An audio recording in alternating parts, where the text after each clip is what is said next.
Assalamualaikum warahmatullahi wabarakatuh.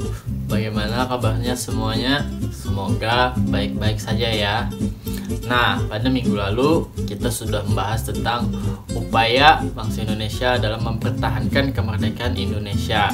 Nah, upaya mempertahankan kemerdekaan Indonesia itu sendiri ada dua, yaitu dengan fisik dan juga dengan diplomasi. Nah, kemarin kita sudah membahas yang dengan fisik, yaitu melewati pertempuran-pertempuran. Semoga semuanya masih ingat ya. Kan Bapak sudah menjelaskan minggu kemarin. Yang pertama ada pertempuran 10 November yang sekarang dikenal dengan Hari Pahlawan. Yang kedua ada pertempuran Medan Area. Yang ketiga ada pertempuran Ambarawa. Dan yang keempat ada peristiwa Bandung Lautan Api.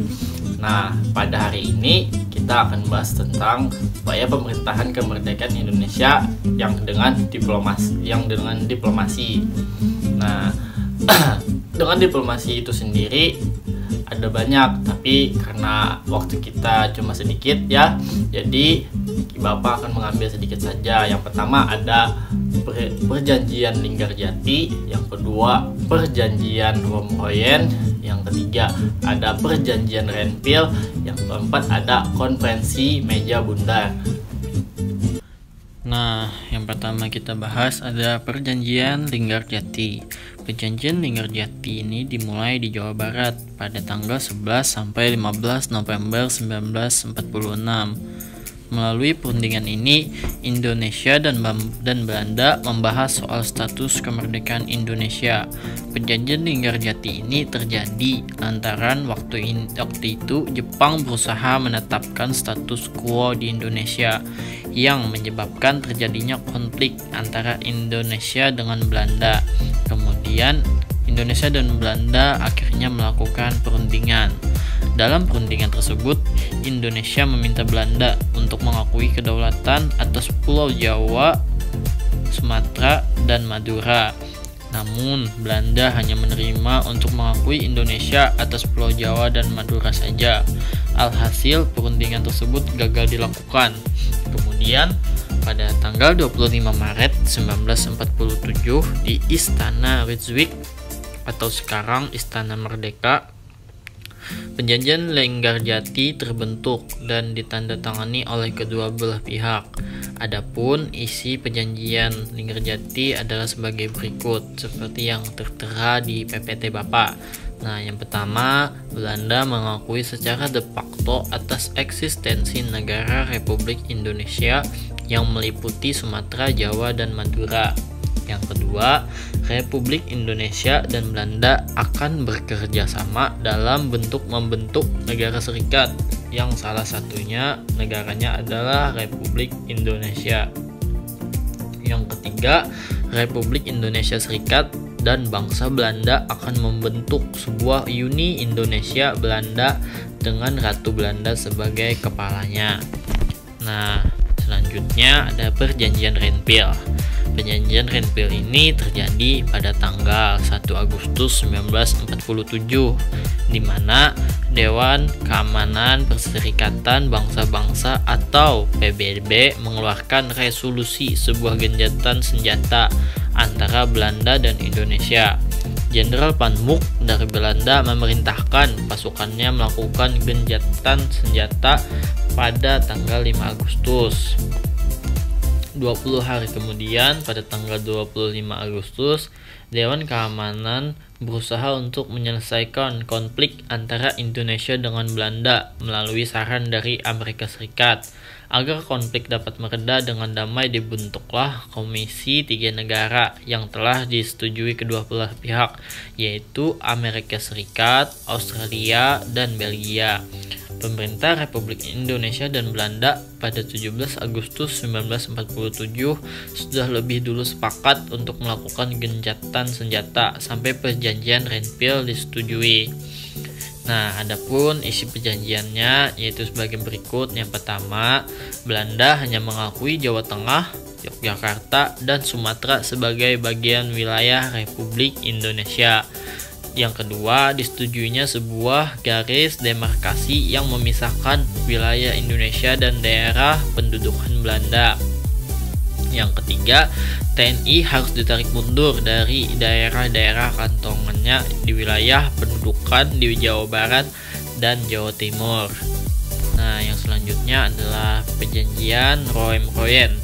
Perjanjian ini dibentuk oleh Indonesia dan Belanda untuk menyelesaikan konflik di awal kemerdekaan. Perjanjian tersebut kemudian ditandatangani pada 7 Mei 1949. Isi dari Perjanjian Rooiem-Mooien sebenarnya untuk mempertegas kesediaan berdamai antara kedua belah pihak, Indonesia dan Belanda. Memiliki proses yang sangat alot. Pertemuan ini pun perlu dihadiri oleh Muhammad Hatta juga Sri Sultan Hamengkubuwono IX.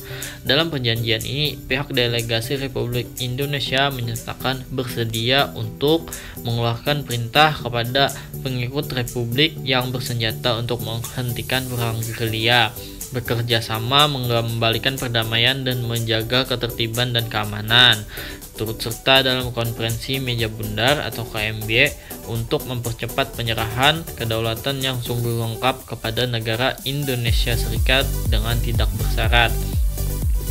Nah, adapun isi perjanjian Rooiem-Mooien untuk Belanda yaitu Belanda menyetujui kembalinya pemerintah RI ke Yogyakarta.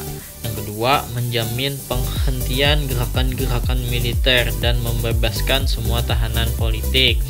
Yang ketiga, tidak akan mendirikan atau mengakui negara-negara yang ada di daerah yang dikuasai oleh Republik Indonesia sebelum tanggal 19 Desember 1948 dan tidak akan meluaskan negara atau daerah dengan merugikan Republik. Yang keempat, menyetujui adanya Republik Indonesia sebagai bagian dari negara Indonesia Serikat. Yang kelima, berusaha dengan sesungguh-sungguhnya supaya KMB segera diadakan setelah pemerintah Republik kembali ke Yogyakarta. Yang terakhir yaitu Konferensi Meja Bundar atau KMB. Konferensi Meja Bundar merupakan sebuah pertemuan yang terjadi di Den Haag, Belanda dari 23 Agustus sampai dengan 2 November 1949. KMB dihadiri oleh perwakilan Republik Indonesia, Belanda, dan BFO. Tujuannya diadakannya KMB ini adalah untuk mengakhiri perselisihan yang terjadi antara Indonesia dengan Belanda.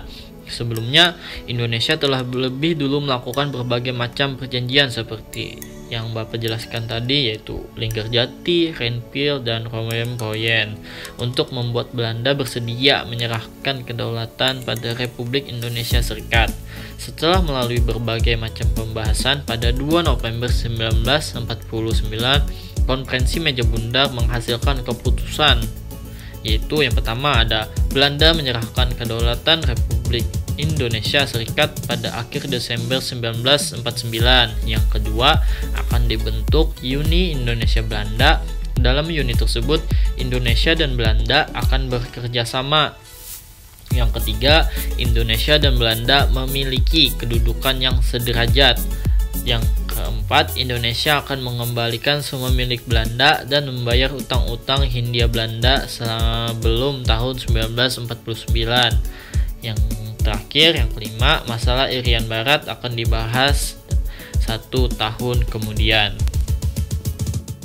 Nah, kesimpulan kita pada materi hari ini yaitu bangsa Indonesia setelah memproklamasikan kemerdekaannya pada tanggal 17 Agustus 1945 tidak serta-merta merdeka untuk seutuhnya dikarenakan Jepang, Belanda, dan Sekutu tidak mengakuinya.